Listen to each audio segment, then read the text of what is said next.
Det jag har hört är att polisen uttalade sig i radion om att det här är en av de största sprängningarna hittills i den senaste våldsvågen i Stockholmsområdet.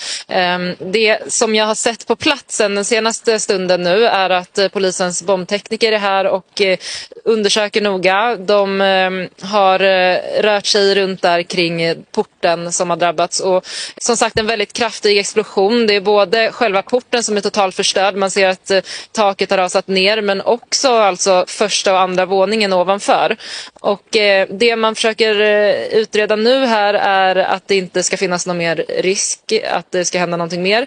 Och dessutom så försöker man ju då titta på om det finns några likheter till exempel med den sprängning som var på Södermalm igår för att ta reda på om det kan finnas någon koppling, men det är alltså oklart än så länge.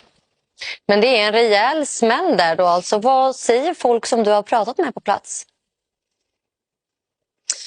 Jag pratade ju med en boende i morse bland annat som bor precis bakom en byggnad här och han berättade ju att han vaknade i natt av den här smällen. Han beskrev den som väldigt kraftig och att han blev chockad och han tyckte att den hördes så pass högt att han till och med tänkte att det var i hans eget hus.